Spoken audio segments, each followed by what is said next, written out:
In March, the United States recorded its largest goods trade deficit ever, $162 billion. That's nearly double what it was a year ago, and economists did not see it coming. Why the sudden spike? Because businesses rushed to import goods ahead of Donald Trump's new tariffs. Companies brought in everything from cars and industrial parts to consumer electronics, all before prices went up. And now, major banks are warning, the US economy may have actually shrunk in the first quarter. Morgan Stanley predicts a 1.4% contraction. Goldman Sachs sees a drop of 0.8%.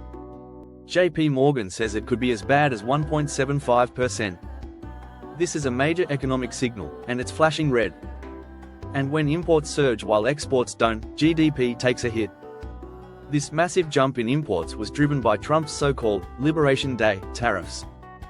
Announced on April 2nd, they include a 10% tariff on all UK imports, and a staggering 145% tariff on most Chinese goods.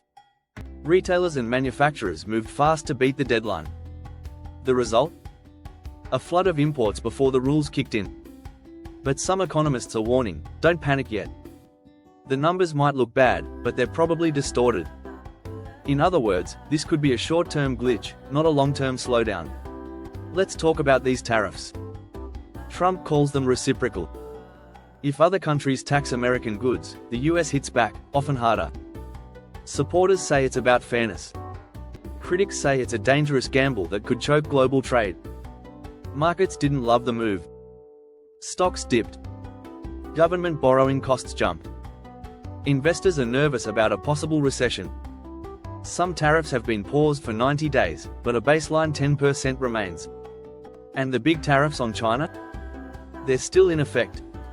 Ports like Los Angeles are already seeing fewer shipments.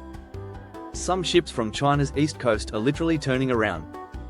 This is real economic disruption, and it's just getting started. Meanwhile, Treasury Secretary Scott Bessent says there's nothing to worry about. He claims retailers were ready, and that supply chains are fine. Bessent also says the US is making progress. There are trade talks underway with India, South Korea, and Japan. Deals may be close. But here's the thing, even with the pause, tariffs are now at their highest level in over a century.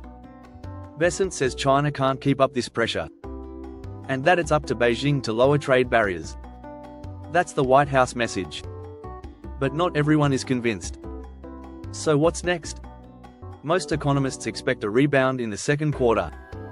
As stockpiles are used up, imports will drop, and GDP will get a boost.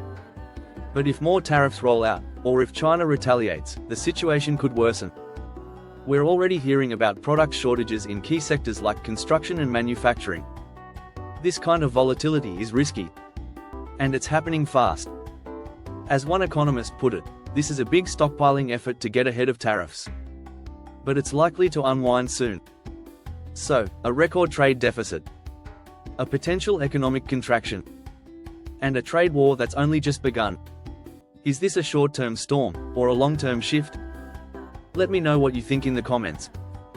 If you want more breakdowns on trade, markets, and global economics, don't forget to like, subscribe, and hit that notification bell. This is the Economic Edit.